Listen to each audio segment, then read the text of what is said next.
12:30 തൊട്ട് ഞങ്ങള് അവിടെ മധ്യസ്ഥ പ്രാർത്ഥന ഇരിക്കണേ. അപ്പൊ ഒരു 1:30 മണിയായപ്പോ ഞങ്ങള് ബ്രദറിന് വേണ്ടി, അതായത് ഇന്നത്തെ ഏകദിന ധ്യാനം വിജയിക്കാൻ വേണ്ടിയിട്ടും ബ്രദറിനെ ശക്തിപ്പെടുത്താൻ വേണ്ടിയിട്ടും ഞങ്ങൾക്ക് ഒന്നല്ലാന്ന് പറഞ്ഞിട്ട് ഞങ്ങൾ സ്റ്റാർട്ട് ചെയ്തു. 10 മണി കഴിഞ്ഞു.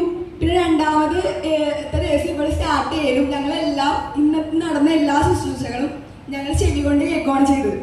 ഇന്നിവിടെ പാടിയ പാട്ടുകളെല്ലാം ഞങ്ങൾ ഇന്നലെ രാത്രി തന്നെ കേട്ടിട്ടുണ്ടായിരുന്നു. യേശു നന്ദി, യേശു. അതുപോലെ തന്നെ ബ്രദറിന്റെ പാട്ടുകളും ബ്രദറിന്റെ എല്ലാ സംസാരം, ഇന്ന് ബ്രദർ പാപത്തിനെ കുറിച്ച് പറഞ്ഞത് വരെ ഞങ്ങൾ ഇന്നലെ രാത്രി കേട്ടു. എല്ലാം കേട്ടോണ്ടിരിക്കുന്നു. അതുപോലെ തന്നെ ആദ്യം പാടിയ ആരാധനയുടെ പാട്ട് ജോജോ ചേട്ടനെല്ലാം പാടിയെ ഞങ്ങൾ കേട്ടത് സിരി ചേച്ചി വാങ്ങാനാണ് ഞങ്ങൾ കേട്ടത് ഇന്നലെ. അപ്പൊ ഇവന് ഈ ചെറിയവന് ഭയങ്കര ഡൗട്ട്, ചേച്ചി ഇവിടെ ധ്യാനം നടക്കണ്ടാവും എന്ന് പറഞ്ഞോണ്ടിരിക്കുക.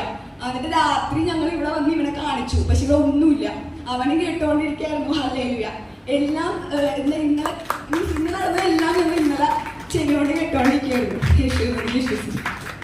അതേപോലെ തന്നെ ഞങ്ങൾ ഓരോന്ന് ചൊല്ലുമ്പോഴും ആദ്യം തന്നെ ഭയങ്കര വേദന, തള്ളവരല്ലേ. അപ്പൊ നോക്കിയപ്പോ ശരിക്കും രാത്രി 1:30 മണിയായി. അപ്പൊ ശരിക്കും ഈശോയുടെ കരുണയുടെ രൂപം ഹാർട്ടൊക്കെ ഇട്ട് തള്ളവരന്റെ ഉള്ളില്. അപ്പൊ ഇവൾക്കും അതേപോലെ തന്നെ വേദന, ഇവളുടെ കയ്യിലും ആ സെയിം രൂപം തെളിഞ്ഞിരിക്കുകയായിരുന്നു. ഞങ്ങൾ പക്ഷെ വിളിച്ച് ആരെങ്കിലും കാണിക്കണം, പക്ഷെ എല്ലാവരും ഉറങ്ങിയിരുന്നു ബ്രദറെ. അത് കഴിഞ്ഞ് രാവിലെ ഞങ്ങൾ കാണിച്ചിട്ട് ഇങ്ങനെ ചുരുങ്ങി പോവായിരുന്നു. അതുപോലെ തന്നെ ഇവരുടെ കയ്യില് ഈ മുൾമുടി നടിച്ച അവന്റെ കയ്യിൽ കുറെ രൂപം വന്നു, 2 കയ്യിലും. അതുപോലെ ഞങ്ങൾക്ക് എല്ലാവർക്കും കിട്ടി. എനിക്ക് ഇവൾക്കും കരുണയുടെ രൂപം.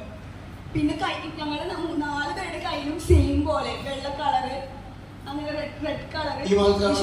എനിക്ക് വേണ്ടി പ്രാർത്ഥിച്ചപ്പോൾ മുട്ടുകാലിൽ ബ്ലഡ് വന്നത് അത് ഇവൾക്ക് മാത്രമല്ല, അവിടെ ഡീനേക്ക് വരാറുണ്ട്. ആ ക്യാമറ എടുക്കുന്ന ഏഞ്ചൽ റോസ്. അതുപോലെ ഞങ്ങൾക്ക് 3 പേർക്കും കുട്ടികൾ ഇന്നലെ വന്നു ഇവള് പറഞ്ഞല്ലേ ഇവിടെ പാട്ട് പാടുന്ന സ്വരം, സിനിയുടെ പാട്ട് അല്ലെങ്കിൽ ജോജോ പാടുന്ന സ്വരം കേൾക്കാറുണ്ടെന്ന്.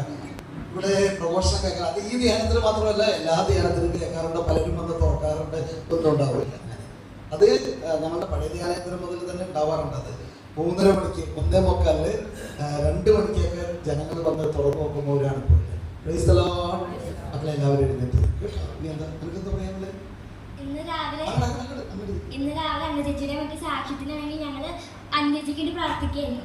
അപ്പൊ ഞങ്ങൾ കേട്ടത് ശരിക്കും അന്നചേച്ചിയുടെ സാക്ഷ്യമില്ല, ബ്രദറിന്റെ പ്രസംഗം ഞങ്ങൾ കേട്ടത്. അപ്പൊ ആണെങ്കിൽ ഞങ്ങൾ എഴുതി. അപ്പൊ ഞങ്ങൾ ഒരു 6:15 അന്നചേച്ചി പറഞ്ഞത് 6 മണിയാകുമ്പോ സാക്ഷി തുടങ്ങുന്ന പറഞ്ഞേ. അപ്പൊ ഞങ്ങളാണെങ്കിൽ 6:15 അന്നചേച്ചിയുടെ സൗണ്ട് ഇല്ലായിരുന്നു, മൊത്തം ബ്രദറിന്റെ സൗണ്ട് ആയിരുന്നു. അപ്പൊ ഞങ്ങൾ ഇങ്ങോട്ട് നോക്കിയപ്പോ ആണെങ്കിൽ ഞങ്ങൾ ഡോറിന്റെ അവിടെ വരെ ശരണ വന്നു.